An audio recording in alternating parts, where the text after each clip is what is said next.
Good morning everyone. Hello', কি খবৰ আপোনালোকৰ? নিশ্চয় খবৰ চবেই ভালে আছে। আজি এটা বিশেষ দিন। আজিৰ এই দিনটোৰ মাজতে আমাৰ আমুজান আহি আমাৰ সকলোকে বহুত আনন্দ দিছিল, বহুত আনন্দিত কৰিছিল। সেয়েহে আমাৰ আমুজানৰ আজি জন্মদিন। আজি ৰাতিপুৱা এইকাৰণে কাৰণে উঠিলোঁ। আমাৰ আমুজান জাষ্ট এতিয়া উঠিছে। চাওক, আমুজান happy birthday to you, happy birthday to you. যোৱাকালিৰ পৰা কৈ আছে যে কালি কেতিয়া হ'ব, কালি কেতিয়া হ'ব। কালিয়ে হ'ব। নহয়, কালিতো আজি আনা, এনেকুৱা কৈ আছে। অলৰেডি মানে মোৰ বাৰ্থডে কেকটো আনি থৈ দিছোঁ, সেয়েহে মানে কাটিবৰ কাৰণে পূৰা হৈ আছে। এবাৰ চিম্পলি আমাৰ আমুজানৰ বাৰ্থডেটো আমি চেলিব্ৰেশ্যন কৰিম আৰু কেনেকৈ কৰিম আপোনালোকক দেখাম। ভিডিঅ'টোৰ জৰিয়তে আপোনালোকে চাব আৰু লাইক কমেণ্ট শ্বেয়াৰ কৰিব। ব'লকচোন আমি ভিডিঅ'টো আৰম্ভ কৰোঁ। আজি দিনটো কেনেকৈ পাৰ কৰিম। ফাইনেলি কালি বজাৰৰ পৰা দুটা হাঁহ আনিছিলে, সেয়ে আজি দুটা কাটিব লাগিব। কাৰণ আজি যিহেতু আমাৰ কোনো জন্মদিন, সেয়েহে জোনাক মাতিছোঁ দুপৰীয়া। বিশেষ বেছি মানুহ কোনো মাতা নাই, কাৰণ আমাৰ ঘৰৰ পৰিস্থিতি খুব বেয়া হৈছে। চাৰিওফালে কাম কোনো এটা ৰুম কমপ্লিট কৰিব পৰা নাই। বহা ৰুমৰ অৱস্থা, থকা ৰুমৰ অৱস্থা গোটেই খেলি মেলি হৈছে। সেয়ে আমি পাৰ্টিটো এবাৰ ডাঙৰ কৰা নাই, কোনোৰকম মানে জোনাক মাতি কিনে দুৱাৰপৰা ইয়াতে দিছোঁ। সেয়ে চবেই চবৰ কামত ব্যস্ত। মই অলপ হাঁহ চাফা কৰিলোঁ, কিন্তু ভালকৈ কমপ্লিট নোৱাৰিলোঁ। ধৰক ভাইটিৰ সহায় ল'লোঁ। ভাইটি ল'লে, বৌ, মা, মই, মিছেছ চববিলাকেই নিজৰ নিজৰ কামত ব্যস্ত।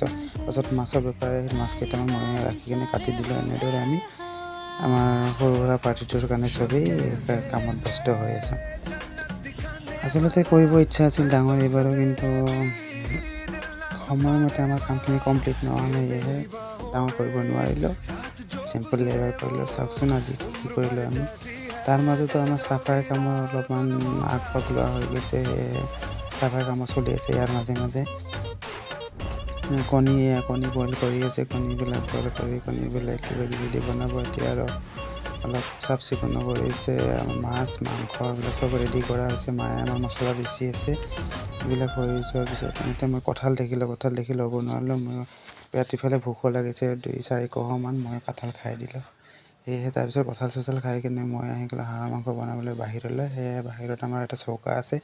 সেই চৌকাটোতে হাঁহৰ মাংস আনি মই বনাইছোঁ, কাৰণ চৌকাত মাংস বনালে বহুত টেষ্ট লাগে। সেয়েহে চৌকাত বনাওঁ। বাকী যিবিলাক আছে সেইবিলাক কাৰেণ্টত বা গেছত কৰি আছে, কিন্তু মাংসখিনি চৌকাত বনালে মজা টেষ্ট লাগে। সেয়ে প্ৰায় মোৰ অলপ মাংস চাংস বনোৱা চলি আছে। আৰু এইটো আছিল আচলতে আমাৰ পুৰণা পাকঘৰটো যিহেতু মাটিৰ আছিল, এইটো আমি কাঠৰে বনাই কিনে বাচন বৰ্তন থোৱা কৰিছিলোঁ। এতিয়া যিহেতু পাক্কাৰ হ'ল, ইয়াৰ মূল্য নোহোৱা হ'ল। কিছুমান মানুহ এনেকুৱা আছে যে দৰকাৰ হোৱাৰ পিছত সেই মানুহজনক মূল্য নিদিয়ে। সেয়ে আমাৰ এওঁলোকে কৰিলে যে ইয়াৰ একো কাম নাই, ভাঙি চিঙি চুৰ মাৰ।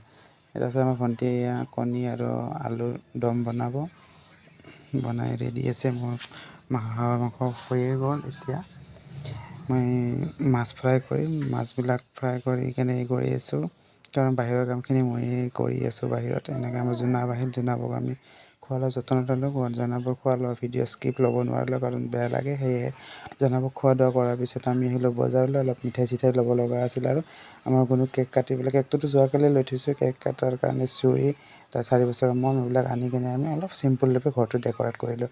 চাওকচোন মোৰ ৰুমৰ অৱস্থা কিমান কি খেলি মেলি হৈ আছে। ইয়াৰ মাজে মাজে মানে আমি বাৰ্থডেটো চেলিব্ৰেশ্যন কৰিলোঁ। এয়া আমাৰ গুণৰ বাৰ্থডে কেকটো কেনেকুৱা লাগিছে আপোনালোকে জনাব।